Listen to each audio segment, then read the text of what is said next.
બાવળામાં બેફામ ડમ્પરોનો આતંક યથાવત જોવા મળી રહ્યો છે। બાવળાના બલધાણા બેગામડા રોડ પર બેફામ ઝડપે દોડી રહેલા ડમ્પરે બાઇકને કચડી નાખી હતી। બાઇક પર સવાર નવયુવાન ડોક્ટર યશ હિંમતભાઈ ઝાપટિયા હેલ્મેટ પહેરેલા હતા, પરંતુ ડમ્પરના ટાયર ફરી વળતા હેલ્મેટ સાથે માથું ફાટી જતા ઘટના સ્થળે મોત નીપજ્યું।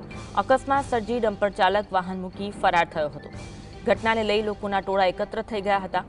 જાણ થતાં કેરાળા જીઆઈડીસી પોલીસ ઘટના સ્થળે પહોંચી મૃતદેહને પીએમ માટે મોકલ્યો અને ફરાર ચાલકને ઝડપી પાડવા તપાસ શરૂ કરી।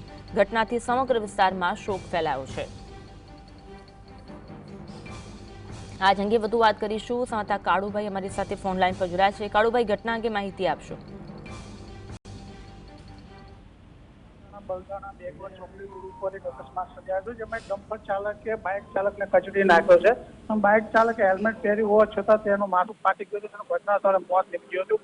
ઘટનાને લઈ સ્થાનિક લોકોમાં રોષ જોવા મળ્યો હતો। ત્યારે મૃતક જે છે તે એક ડોક્ટર છે અને તેમનું ત્યાં ઘટના સ્થળે મોત નીપજ્યું હતું। અગાઉ પણ થોડા દિવસ પહેલા તેના સ્થાનિકોએ ઓવરલોડ માટી ભરેલા ડમ્પરો જે છે તેની વિરોધમાં અરજી પણ કરી હતી અને રજૂઆત પણ કરી હતી, પરંતુ સ્થાનિક લોકોના જણાવ્યા મુજબ જેને અરજી કરી તેના ઉપર લૂંટના ગુના દાખલ કરવામાં પોલીસ આવ્યા હોવાનું પણ જાણવા મળ્યું। ત્યારે આ ઓવરલોડ ડમ્પરોના કારણે સ્થાનિકોમાં રોષ જોવા મળ્યો છે અને આવા ડમ્પરો પર કાર્યવાહી કરવામાં આવે તે માંગ કરી છે।